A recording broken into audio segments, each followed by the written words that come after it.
Nobody in my family has ever seen my band play. My brother has, but my father, my mom, like nobody really on the Schleibbaum side has really ever come see the band play. So we've funded this money, which is a big deal. Like your fans have basically given you money, right? They've given you this treasured gift that isn't the money, it's their trust, right? One detail that hasn't really been known or isn't really public, you know, until now, until I blurted it out, is that we could have gone into the studio a lot sooner. Like we could have turned the album around a lot faster, and we originally felt the pressure to do so.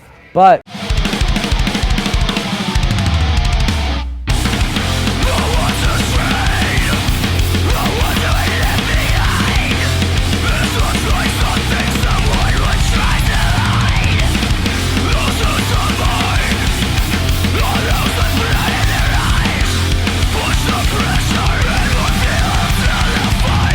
I was a hardcore kid, you know what I mean? Because I grew up in Virginia, but I learned really fast that like all the music, all the happening stuff was happening in the city. And so it didn't take long after I discovered music that I discovered that I needed to be in DC and not in the suburbs. So automatically that led me to the discovery of like early 90s hardcore, you know, like I'm talking about not punk and not metal, but hardcore. And that's why when you asked that question, I thought, I'm a hardcore kid.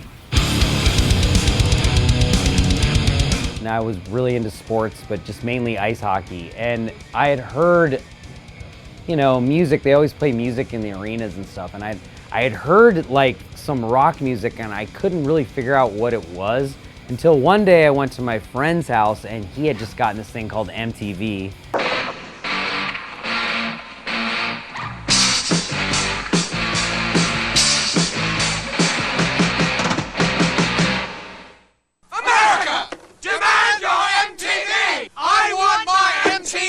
I want my MTV. I want my MTV. Call your cable company and say, I want my MTV. Basically YouTube before you can pick what you want to see. And we, you know, kind of turned on MTV and all of a sudden we were smacked with this, it's the Back in Black AC/DC video. They were showing like kind of classic rock videos during the day because hip hop hadn't really caught on to MTV yet, and they were also playing a lot of like other, I don't know, more pop stuff, but they were still playing rock. And so we saw this AC/DC live, I think it's at Donington, but I don't know which live one it is, but we were completely blown away and you couldn't replay the video. We were just shocked and then awed because we didn't know what to do. So we walked down to the local Bradley's, which is basically like a Kmart, and they had the tapes in the big, huge plastic bins, whatever. And I remember, I think it was funny because this is a really weird first AC/DC album to get, but it was either Power Rage or High Voltage. One of those two were the first one. But what we realized is that AC/DC had all these albums, so every Friday we just go buy a new one. And there's so many, you were just discovering each one. Like all of a sudden you got Fly on the Wall, and then all of a sudden you got Flick of the Switch. And I mean, all of those albums, like you just discover them one after another, and you'd break open that plastic tape. And that's how I first discovered music, was, you know, tape cassettes. AC/DC made me want to play guitar, but I don't really think it was until I saw the Mouth for War Pantera video when it came on Headbangers Ball. And like I saw the Dimebag Darrell, like all the shredding and everything. That's when I was like, oh my God, I want to like dedicate my life to the guitar wizardry, you know? My mom plays piano and she dabbles in guitar, and they were very supportive in the beginning, like of buying me an instrument. But as soon as they figured out that I was falling in love with heavy metal, the support stopped. So I would say that they were slightly supportive. Nobody in my family has ever seen my band play. My brother has, but my father, my mom, like nobody really on the Schleibbaum side has really ever come see the band play. So I wouldn't say that they were not supportive, but I wouldn't say that they've embraced the band. You know, there's a lot of internal differences in worldview in my family. So I think the best way to stay in harmony as a family is to maybe keep a few things separated.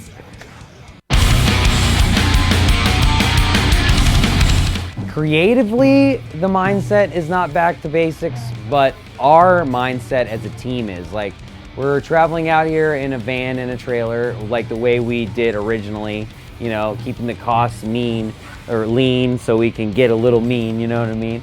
We still brought a light show and like enough to blow up the clubs, but we're kind of keeping it reasonable, like, because we've realized that if we can control things globally with the band, we can make them successful and keep them at the core what they are. And so this album, although like going to Kurt Ballou and sort of like taking this approach where we really want it to be live sounding, seems like sort of a return to maybe basics. Creatively it isn't, because I mean the songs are still really hard to play. I think sonically it pushes things forward, but we're energized in a strange way because it's been a long time since we've felt the reflection of energy from people like this. Like, people really need heavy metal in their lives right now. They need music and art, and I guess the timing is kind of convenient in that sense, because we've written an album about a lot of that span the gambit of a lot of extreme things, and now we live in an extreme world. So the band in general just feels really focused on making sure everybody knows that we have a new album and that we were in control this time. It was funded by fans, and that's made something really unique. And if you've checked out Darkest Hour in the past, or if you haven't but you're just a fan of metal, like, this album you should at least try to give it at least one spin. We funded this money, which is a big deal. Like, your fans have basically given you money, right?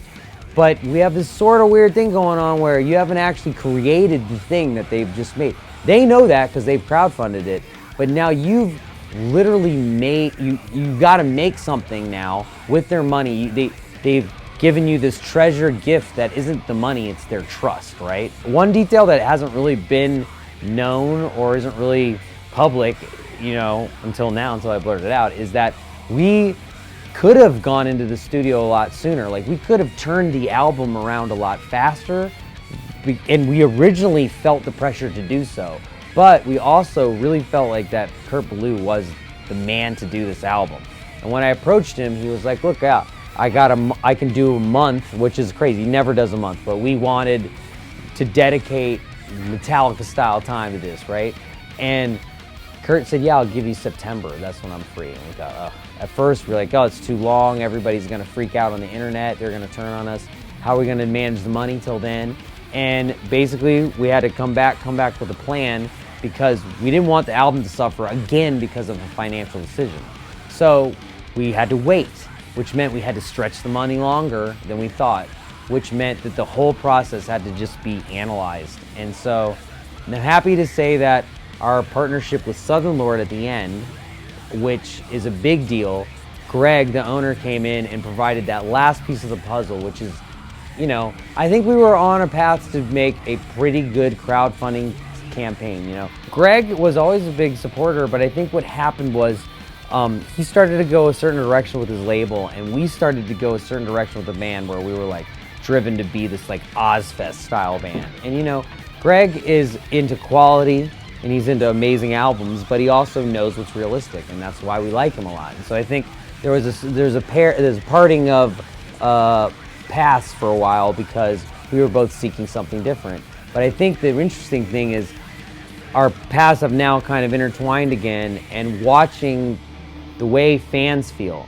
I'm not saying that we're seeing like a huge rush and like every show is sold out and oh my God, it's the biggest thing ever. What I am saying is you're seeing passionate people who love the album and love the new stuff and are excited what's going on and like this idea of this combination of this flavor combination we got. And I think that given a little bit of time, whoever it's going to is going to absorb what we're doing, and the album will be the memory of the album will be reflected that way.